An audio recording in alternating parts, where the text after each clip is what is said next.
the season started, they said everything was fine. How many games do you think it would take for you guys to get back going? For the playoffs, or just Yeah, like get back. like they were like, listen, we're going straight to the playoffs. You I guys mean, get yeah. 3 exhibition games. Would that be No, enough? man. I think so. We've been off with a week and a half now. Yeah, 16 games. yeah. So I think maybe 1.5, 2 weeks of a little mini training camp, and then 5 to 10 games, Ooh. Wow. and to get ready for the playoffs. Like, Oh, right. because I mean, if we just talking about figuring, if we're talking about like finishing the regular season, then you don't need that much. You could do a week of training camp and then get back into it. So by then, but when you've been building 6 months of conditioning Oh yeah. and preparation, and then like everyone's been like the thing that haven't been the narrative that I don't like, well, now guys get so much rest. Or like LeBron, he's 35, he got so many minutes on his body, now he gets so much rest. It's actually the opposite for me, because my body, when we stopped playing, was asking me like, what the hell are you doing? When you're older, you decondition a lot faster. Right. Like, you say it again, Richard. I said, when you're older, you decondition a lot faster, man. So my body was like, hey man, what the hell is going on? It's March 13th. You getting ready for the playoffs. Why are you shutting down right now? Like, and I was right there turning the corner. Like, I felt like I was rounding third base getting ready for the postseason. So, it's the rest factor. I think it's a little bit overly blown, especially when you're in full swing of things. Now it's different from the lockout year that we had. See, the lockout year, we had the whole off season. Plus, we also was playing basketball. Yeah. Now we were playing basketball still. So it was different, because it's not like we were playing games, and then they just said lockout. No, we was already in the off season preparing for what's to come. So it's been a lot different. No, so I talked to CJ McCollum, and I was like, how's your workout been going? He goes, I'm gonna start working out on Monday.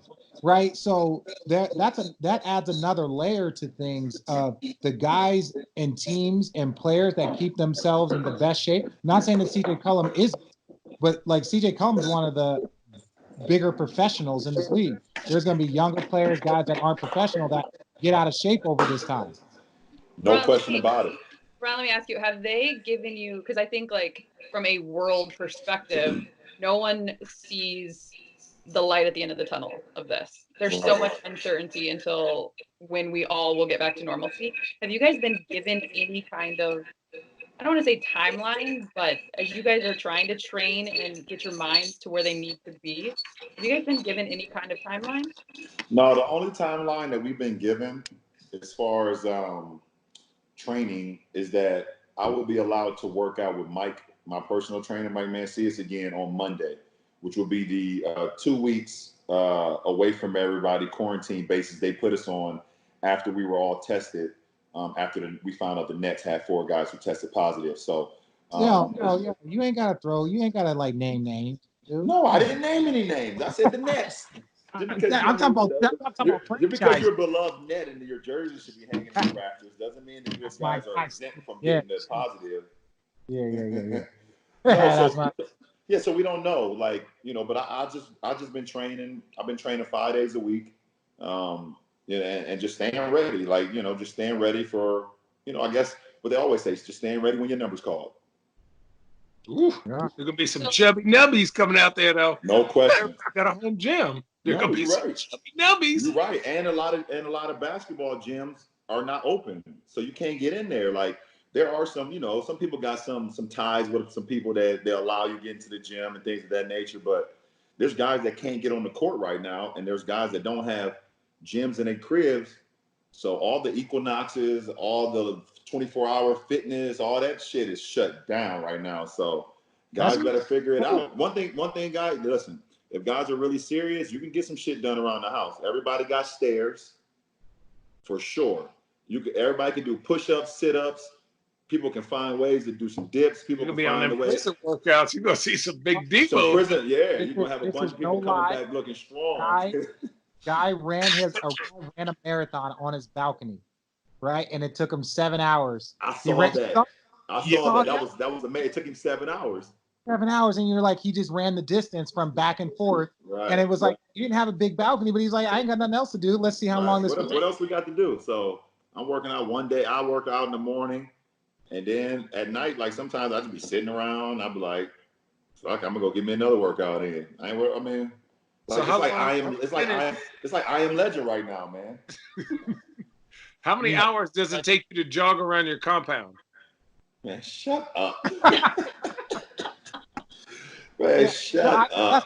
And look, and guys, I just want to say there is still a level, because Bron, Channing doesn't remember this. Bron, you and I, like, you had it even worse than I did. But we didn't grow up with shit. If we would have been confined in the house at 10, 12, 11 in those homes, we would have been screwed. Point being is this. I understand that everybody's telling everyone to stay home, but don't, like, you ain't got to show off your ranch right now telling people to stay at home. No, I don't think that's not cool at all, because everybody's upbringing is different. I mean, everyone wants to do this whole, like, everyone stay home and things of that nature, but you know, guys that's in my position, or guys like us who are in a position that can live great. Like, you know, I'm saying I would feel so weird if I was like, hey guys, stay home. And somebody look at me and be like, well, I mean, it's easy for you to say. Yeah. You know, it's easy for you to say, but I just go back to my childhood, or how I grew up with me and my mom. That shit would have been hell. Like, I feel like my mom would have been like, I don't give a fuck about Corona. You better get your ass out of my house. Get the fuck out. You're getting on my nerves. That's what I'm saying. Or go into the yard, do something. Just don't get sick. That's what they tell you. Right. If your ass gets sick, you better not bring your ass home. Yeah. Don't be touching nobody. Yeah, and it's for sure. Like, you know, so, you know, at the end of the day, it's not about, like, you know, I don't want to tell people to, like, you know, me being an advocate for people to stay home. Just take care of yourself and understand that, just distance yourself from, from a large, big groups of people that you don't know. You know what I'm saying? Complete strangers, like, because now it's spring. So everybody thinks spring break, it's time to get around with strangers, and they get this is not the time.